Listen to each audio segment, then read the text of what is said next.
Ladies and gentlemen, we are here in Italy, near Naples, and it is absolutely wonderful. It's a gorgeous place, and I've already said to Jen, if she ever decides to move, I would live here very happily. We're here with family, and I think we needed the break. We've been working very hard, and this is essentially the holiday of a lifetime, literally. I am absolutely amazed.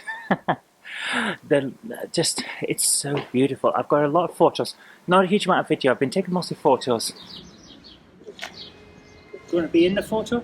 And I'm just absolutely overwhelmed by how pretty everything is. Like, even the water fountains here, they've made time to make them look pretty. And that's something that we've lost in the UK. We've lost the appreciation for the fact that things looking nice is nice. We're here on the Amalfi coast doing the Path of the Gods.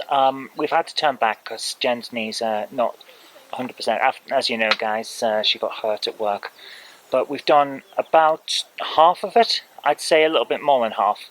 And we are currently stood on a mountain top, which shows why this is the Path of the Gods.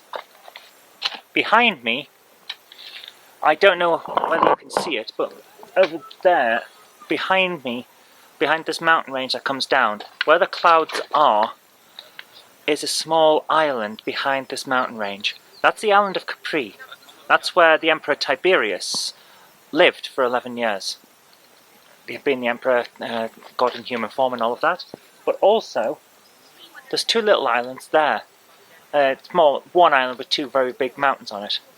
And that is where the sirens were when Odysseus managed to deal with them. We're in the land of mythology here. This is amazing and absolutely worth the trip. Absolutely worth the trip. Wonderful.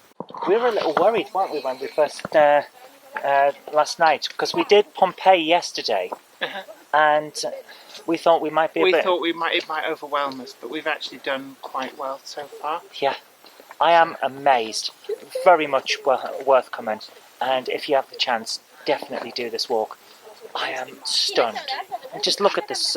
Look at what we're here with. How good Although we're doing this in April, what I would say is don't do it in August unless you really like to bake in the heat. Absolutely, but this is stunning. Shall we go to the pub? I think it's pub o'clock. This is the Odysseus pub. It's up at the top of a mountain, looking over at where the sirens were and Odysseus defeated them. We had a couple of beers while we were there and enjoyed the view. It was a really good view. And that's why there's a boat here, because it's Odysseus. So Jen and I are now down at the marina. Absolutely. Are you having fun? Absolutely. This is really nice. It is wonderful, isn't it? This is huge. There's a huge amount down here. I'm going to turn the camera and let you see just how big and how popular this is. You've got to remember, this is the start of the season and it's already bustling. I kid you not.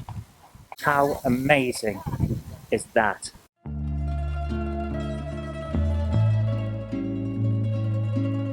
What we're looking at here is a museum dedicated to Leonardo Da Vinci, but it's not how you would expect in a standard museum. This has some prints of the famous paintings that he made, The Last Supper and all of that, but the main focus is on actually creating the things that he sketched in his sketchbooks. All of the designs he made for, like, this thing here, the giant bomb, the what was the word? The big tank thing. I can never remember what he actually called it, but it's basically a tank. There's stuff like that here, but also the ball bearing machine that he made so that things worked better. All of the ways he refined crankshafts and things like that. It's all here, all made, and shows that it would work. It was spectacular, and I have to say, this was one of the most humbling experiences that I could ever have or ever expect from a museum, because we were the only ones that were in at the time. So the person running the museum, the curator, they put the English language version of the tour guide on the speakers for us, which was a really nice gesture, and I really appreciated that. But one of the parts was, it explained what Leonardo's mental state was like. He had depression because he didn't think he was good enough.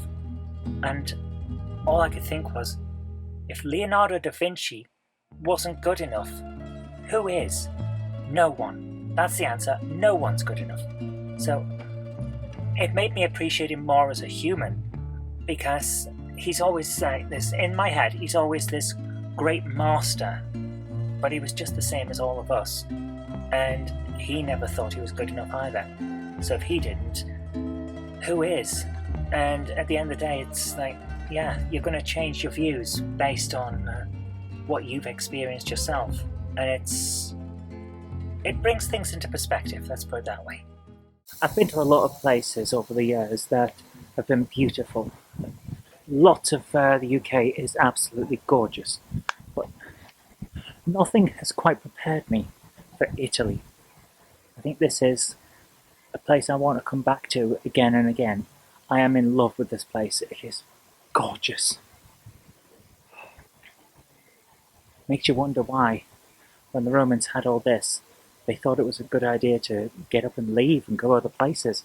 I'm now seeing why there are stories in Roman historians talking about the Campania region being where, if you were stationed as a Roman centurion or anything like that, you didn't want to leave. You went, essentially, from their point of view, you went soft because you got good living. I can see why. If I was here, I wouldn't want to leave either. This is amazing. I'm in love with Italy. It's so nice.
If you like the show, please consider supporting me on Patreon. It really does help create future videos. That's patreon.com/Zoe Kirk-Robinson. And I've got an extra special thanks going out to Chief89, Sam Yates, Retro Mickey82, Mo Henry, and George Botterini. Thank you so much, guys.